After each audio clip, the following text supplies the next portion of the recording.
Recording. How's it going, everybody? Moose here. And I am freaking cold. It's cooler than a witch's titty out here right now. Holy cow. It was warmer this morning when I left the house.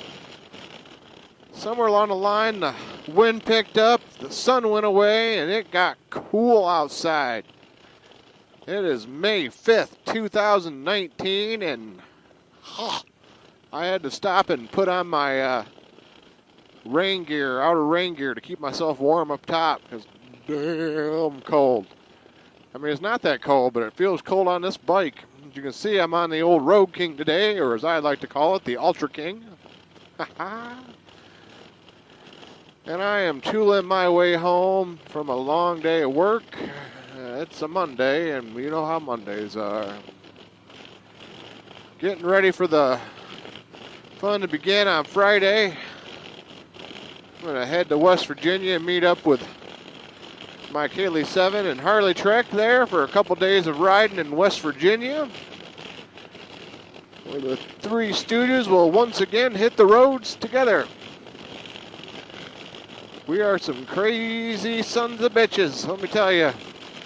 One thing we're going to have to keep in mind is Mike Chilli 7 can pull away from us a little easier than he used to riding that new Sport Tourer of his. He's going to be able to hit those twisties a little bit faster, a little bit more confident than we can on the old Harleys.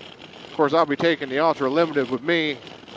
I just decided to break out the Road King. One, to keep the Ultra Limited somewhat clean because of all the rain we've been having.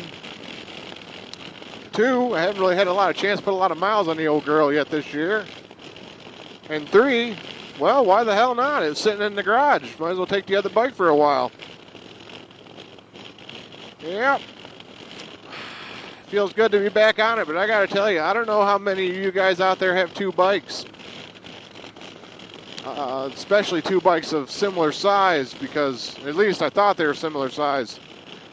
We're talking about a 2006 Road King here compared to a 2018 Ultra Limited.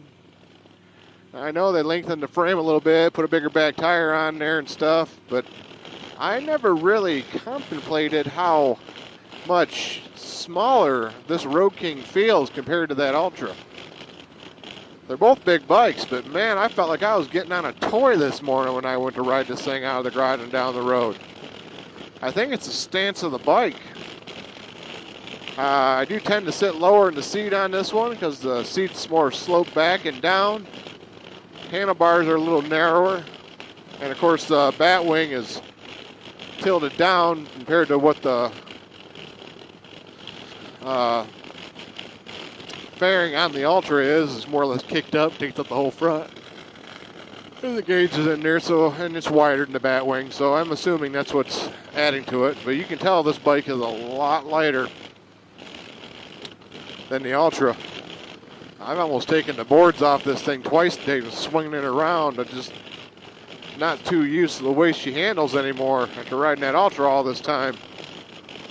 But feels good to be on it. I wish it was a little warmer out. Really wish I had heated grips, because you know, it's cool enough where I'm noticing it.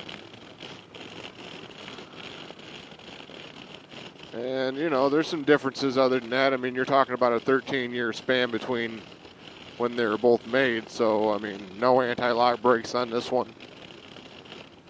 It is fuel injected, but it's got the 88 in it. Cams, cammed it up to, I think, the 295s. So it's got a little more juice than the original 88 cubic inch, but it's nowhere in comparison to that 107 Milwaukee 8. Be it in handling, power delivery, braking. But it's still a lot of fun to ride because I think it comes down to a bike this age is a little more mechanical. I think would be a good phrase to use. I mean, you're a little more involved with the riding. You got to think about it a little more. Which makes me think that, like, old Panhead must be, tenfold on top of what this thing is for how it would handle compared to what this thing handles. It's a lot of years. I mean, so things have changed. Technology has changed. And You can sense that technology. You wouldn't even know both these bikes are made by the same company, I swear. One for the fact I know they're both Harley Davidsons. You wouldn't know it by riding them. They're that different. But I suppose we'll be seeing some videos coming from Mr. McKeely7 and Mr. Harley Trek here come Saturday. Well, you won't see him probably till Tuesday or Wednesday next week, because usually we don't post them while we're out and about because it takes too much time. But we'll try to get some YouTube lives up there and stuff so you can see what we're all doing and what the Three Stooges are up to. But I just wanted to let everybody know that'd be coming your way here soon. I leave out of here Friday, hoping to arrive in West Virginia around 9, 10 o'clock at night. I'm assuming the other two will be there prior to that, since I think Mike had the day off and whatnot, so they'll be leaving off the day a little earlier. I probably won't be getting out of work till 1, which means I'll be a great deal of riding after work. But it'll be good. It'd be nice to get some miles laid down. Sorry, excuse me. Be nice to get some miles under me. You know, and get out on the road and let life stay behind for a while. So, until next time, you all be safe out there. This is Moose. I'll be talking at you. See ya. Dun, dun.